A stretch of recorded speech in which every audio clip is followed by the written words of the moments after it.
Hello दोस्तों, मेरे channel भजन रसधारा में आप सभी को स्वागत है।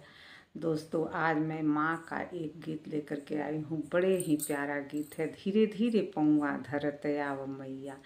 तो अब माँ के पहरा शुरू होने वाला ही है, क्योंकि अब चैत का महीना शुरू हो गया। तो चलिए सुनते हैं।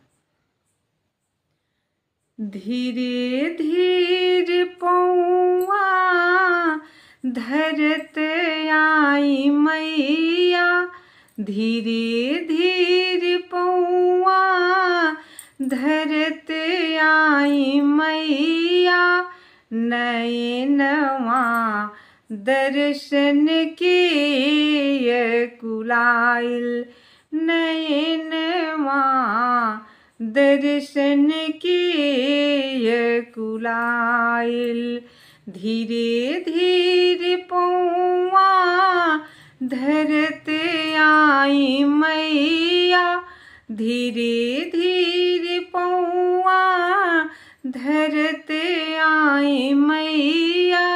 नयनवा दर्शन के कुलाइल, नयनवा दर्शन के कुलाइल। जाके तू बसी गई लू पर्वत पर, जाके तू बसी गई लू पर्वत पर। हमसे चढ़ लो न जाई नयनवा दर्शन के कुलाइल। हमसे चढ़ लो न जाई नयनवा दर्शन के कुलाइल। धीरे धीरे पौआ धरत आव मैया, नयनवा दर्शन के कुलाइल।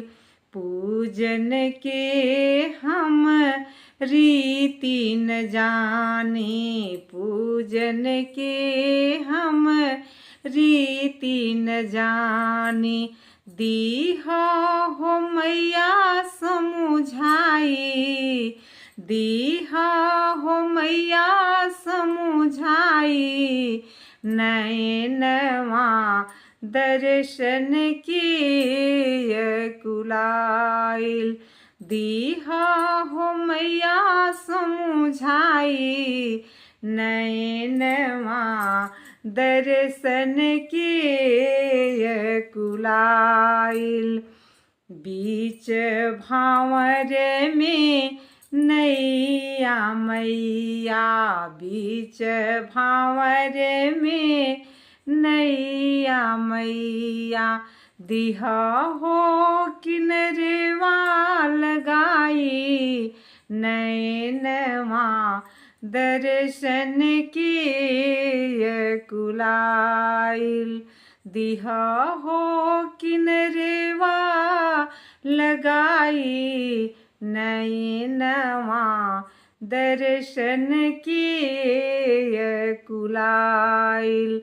धीरे धीरे पौआ धरत आव मैया, धीरे धीरे पौआ धरत आव मैया।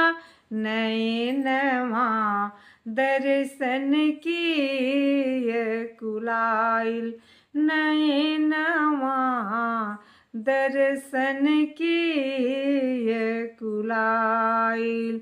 नमस्कार दोस्तों, कैसा लगा माँ के भजन?